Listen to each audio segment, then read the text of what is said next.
পদ্মার সামনে করতে হবে ভাই, আইন হুজুর, পদ্মার সামনে করতে হইব, আইন। তোমরা বললি তো আমি ছোট নেই, তোমরা আমার এভাবে ধরে এনেছো, আমার বললে তো আমি চলে আসি। দাদা ভাই হ্যাঁ কোন ঘটনা কোনে ভাই? পদ্মা সাহেব, হুজুরে আমরা টিয়া দিয়েছেন 60,000, হুজুরে ছাগল কিনে লয়ে চলে গেছি 10,000 টাকা দিয়ে। বাইরে কিনে হচ্ছে চিকেন হুজুরে।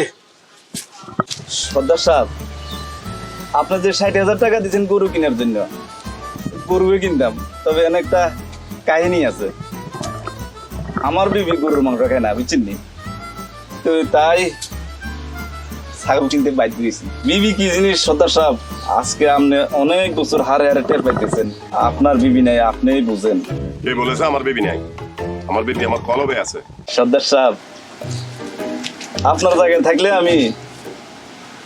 তাহলে আমি দিলেও একজন দেখতে, বাস্তবে একজন বিবি আমি রাখতাম, কিন্তু আমার তৌফিক নেই। আপনি এসব কথা বাদ দেন। আপনি ভাই হনসিলা টিকিট করছিলেন টিয়ার কথা কোন? পদ্মা সাহেব ভাই হনসিলা টিকিট হচ্ছিল চিকেন আরে। হ্যাঁ বিভিন্ন কাহিনী এনে সাজায় মনে করেন যে এটা দামা চাপা দেওয়ার চেষ্টা করতে আছে। তুই আগে এটা কোন হনসিলা কে দেন? সর্দার সাহেব, আমি 10,000 টাকা দিয়ে ছাগল কিনছি, আর বাকি 50,000 টাকা আছে। আমরা যদি কোন আনি দিতে মারি, আচ্ছা আছে, রাখি দিছি, সুন্দর করে রাখি দিছি।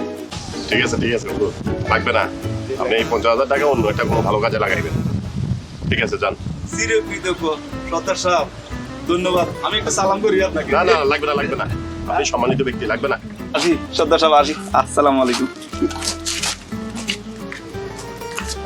আপনি বুঝি এটা একটা কাম করলেন, অপরাধীরে যদি সুযোগ দেন তাতে আরো বড় অপরাধ করে বই থাকবো। হ্যাঁ টুকু চিল্লাস না, আল্লাহ আমাকে তৌফিক দিয়েছে।